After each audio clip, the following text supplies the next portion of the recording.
भगवान महाकाल से कलयुग को क्यों न्याय मांगना पड़ा? आखिर 4 युगों में कैसे हुई लड़ाई? क्यों भगवान शिव को करना पड़ा न्याय? यह कहानी बहुत ही रोचक है। जय श्री कृष्णा दोस्तों, यह कहानी है सतयुग, त्रेता, द्वापर और कलयुग 4 युगों की है। एक समय की बात है, चारों युग यानी चारों भाई एक साथ बैठे हुए थे। तब आपस में चारों में वाद विवाद होने लगता है। सतयुग, त्रेता, द्वापर और कलयुग चारों एक साथ बैठे हुए विवादों में उलझने लगे। सबसे पहले सतयुग कहने लगा कि अरे मूर्खों, तुम सब मुझसे छोटे हो, तुम मेरी बराबरी कैसे करने लगे? जब त्रेता युग ने यह बात सुनी तो कहने लगा कि तुम सबसे बड़े कैसे हो सकते हो? तुम सब में सबसे बड़ा तो मैं हूं, मैं ही सर्वश्रेष्ठ हूं, तुम मुझसे सर्वश्रेष्ठ नहीं हो सकते। तब तक द्वापर युग बोल उठा कि तुम सर्वश्रेष्ठ कैसे हो सकते हो? तुम सभी में श्रेष्ठ तो मैं हूं, तुम्हारे श्रेष्ठ होने का तो प्रश्न ही नहीं उठता। तब तक कलयुग कहने लगा कि तुम तीनों श्रेष्ठ बने रहो, परंतु हकीकत तो जानते ही नहीं, वास्तविकता में श्रेष्ठ तो मैं हूं।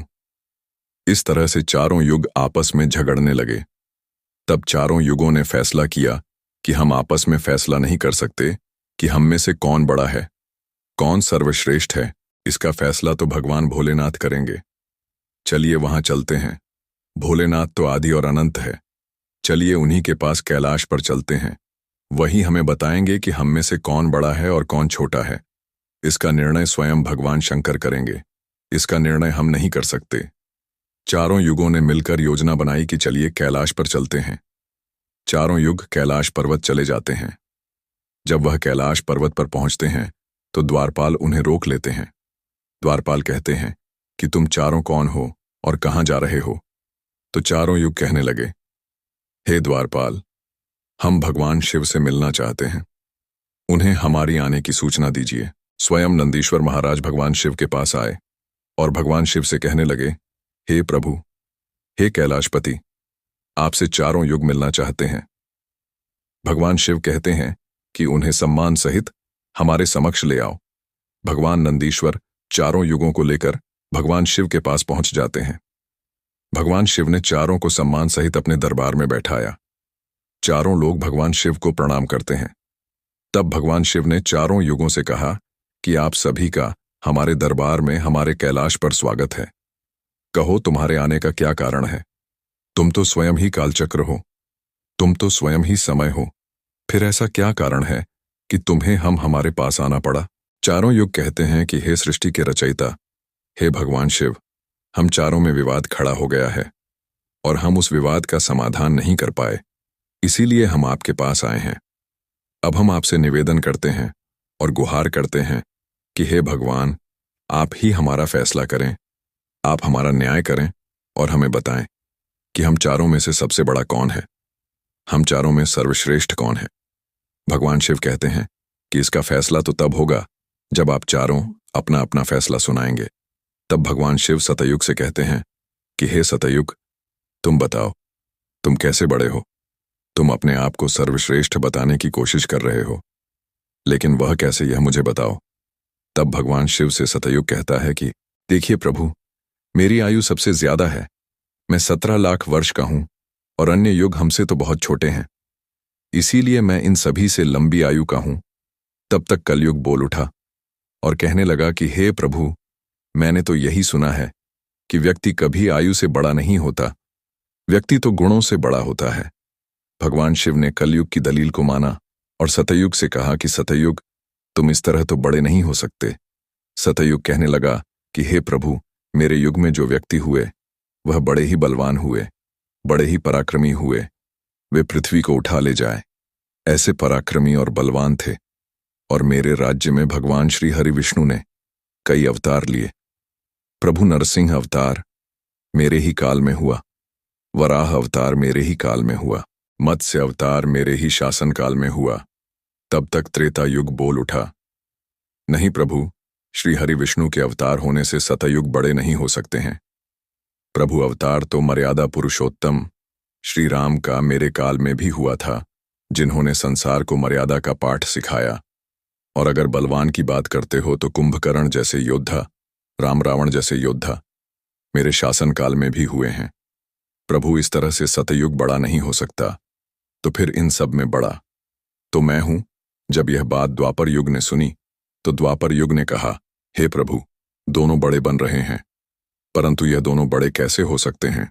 देखिए प्रभु, आप जानते हैं कि जब मेरा शासन काल आया तो मेरे काल में तो भगवान श्री कृष्ण जैसे अवतार पैदा हुए, जो कि 16 कलाओं से संपूर्ण परब्रह्म परमेश्वर थे, जिन्होंने विराट रूप दिखाया। वैसा विराट रूप तो साक्षात भगवान विष्णु भी नहीं दिखा सकते हैं।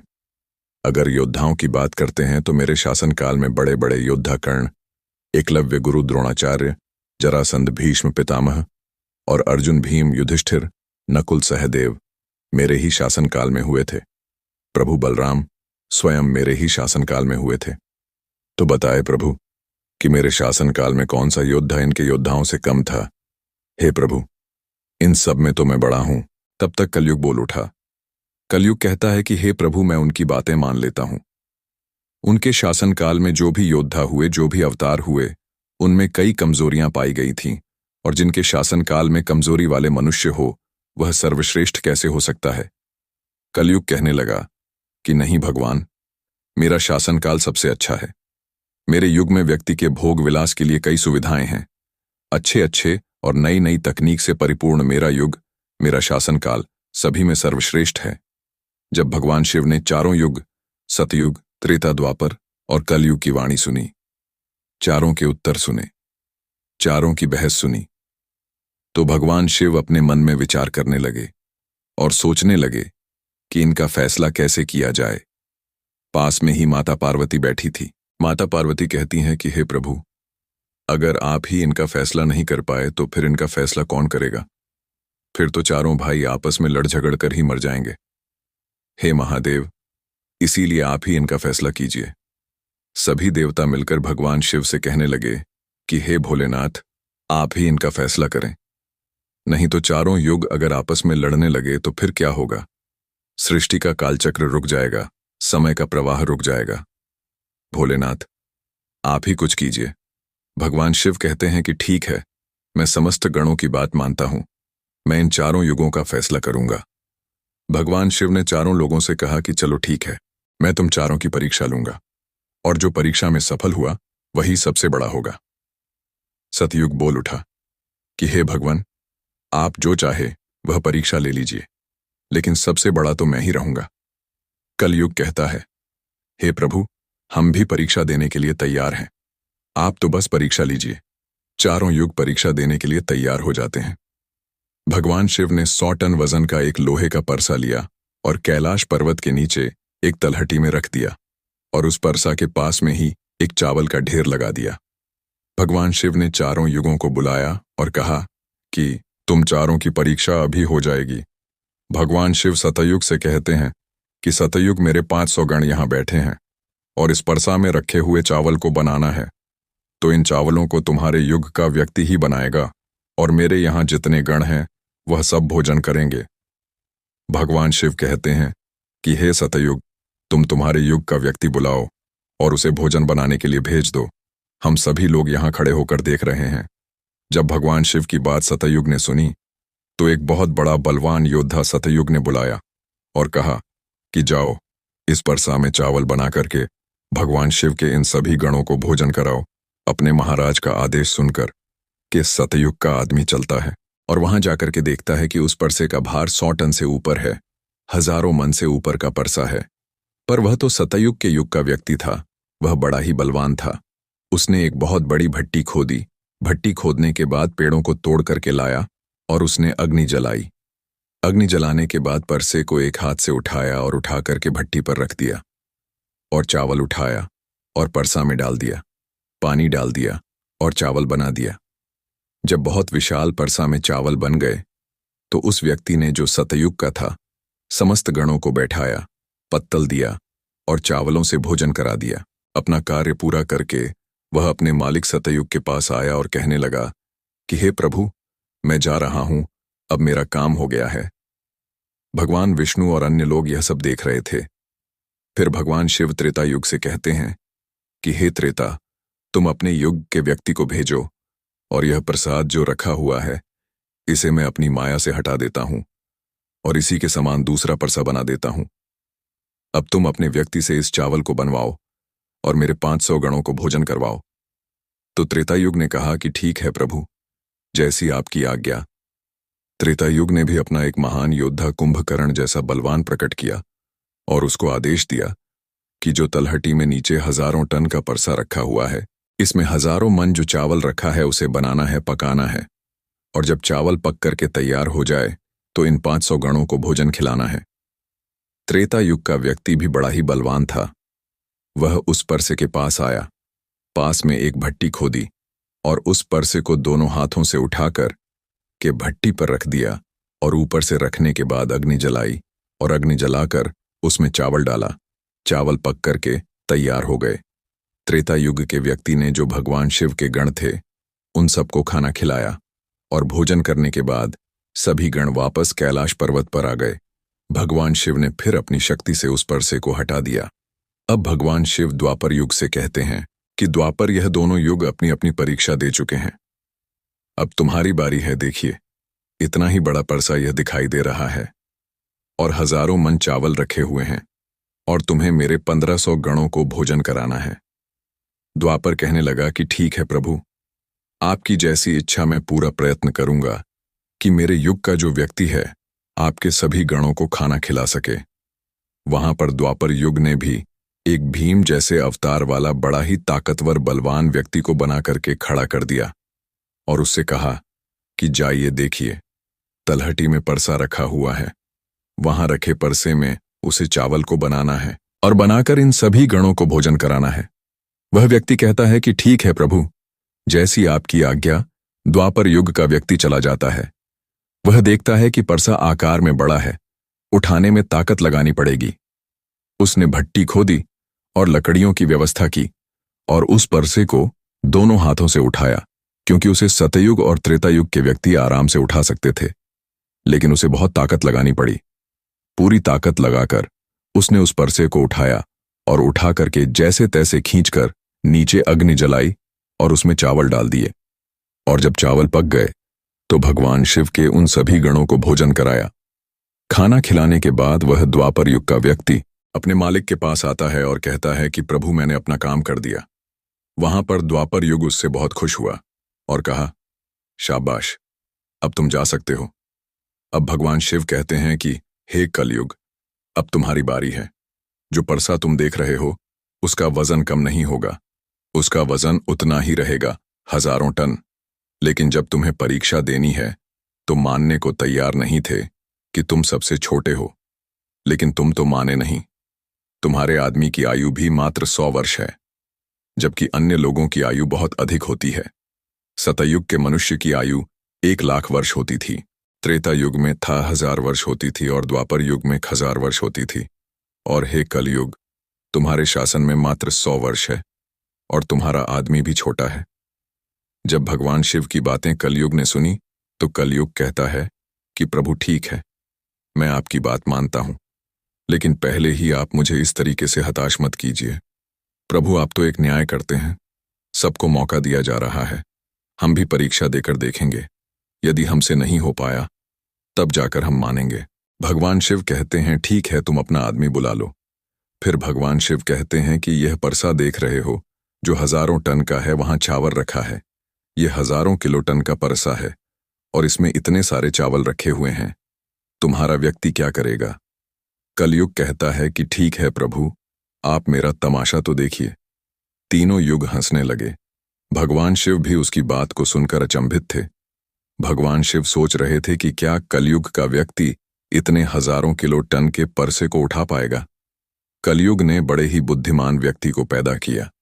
बड़ा ही तीव्र व्यक्ति था, बहुत ज्यादा सोचने वाला व्यक्ति था। सभी गुणों से संपन्न व्यक्ति को कलयुग ने पैदा किया और पैदा करके व्यक्ति से कहा कि बेटे, तुम्हें अपनी शक्ति दिखानी है, परीक्षा का समय है। यदि तुम इसमें असफल हो गए तो मैं सबसे छोटा हो जाऊंगा। वह व्यक्ति अपने महाराज से कहता है कि महाराज, आप इस एक परसा की बात करते हैं, ऐसे हजारों परसा हमारे सामने हो तो भी परेशानी नहीं है।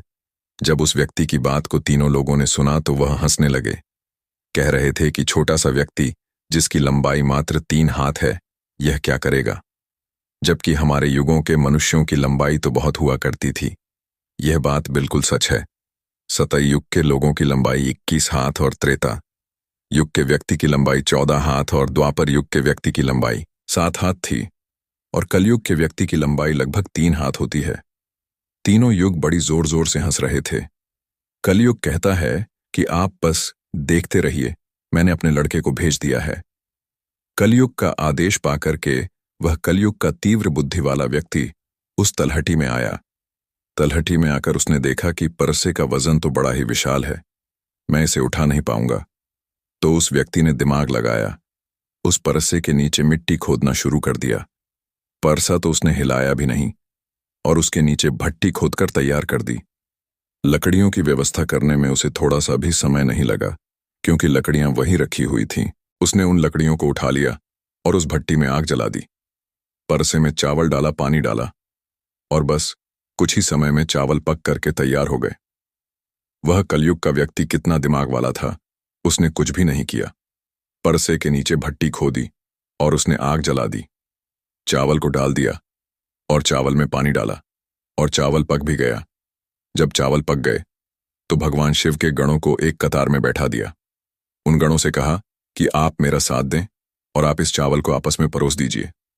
भगवान शिव के 4 विशाल गण चलते हैं और उन चावलों को भर भर के सभी गणों को परोस दिया। तब कलयुग कहता है कि अब आप सब भोजन कर सकते हैं। भगवान शिव के सभी गण खुशी खुशी भोजन करते हैं। कलयुग के मनुष्य ने उन 4 शेष बचे गणों को भी भोजन कराया। भोजन करने के बाद उस परसे को साफ किया और परसा वहीं छोड़ दिया और उसका काम पूरा हो गया।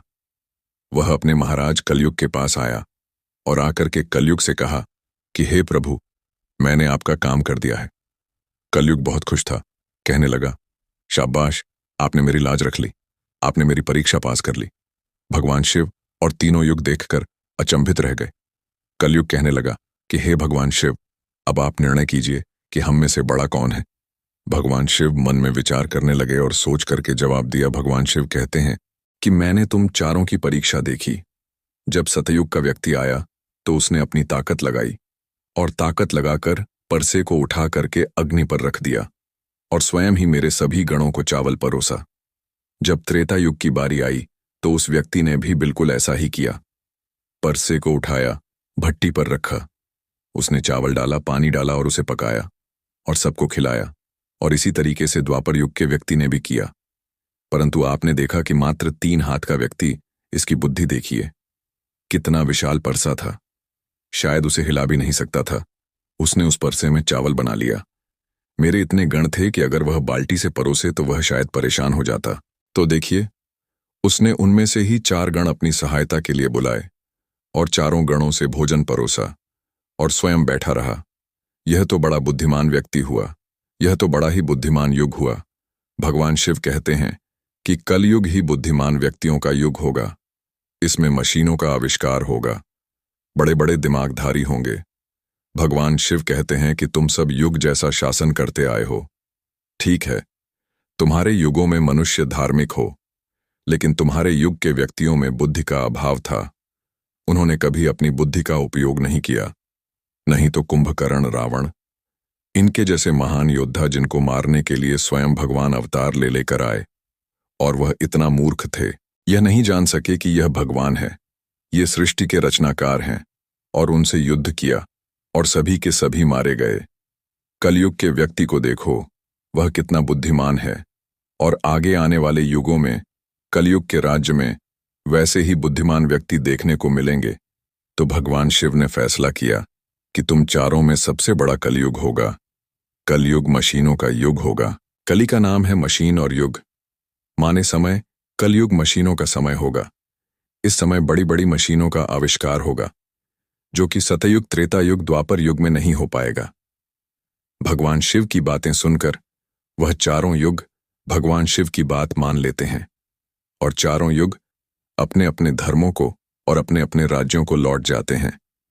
इस प्रकार भगवान शिव ने चारों युगों का फैसला किया। जय श्री कृष्णा।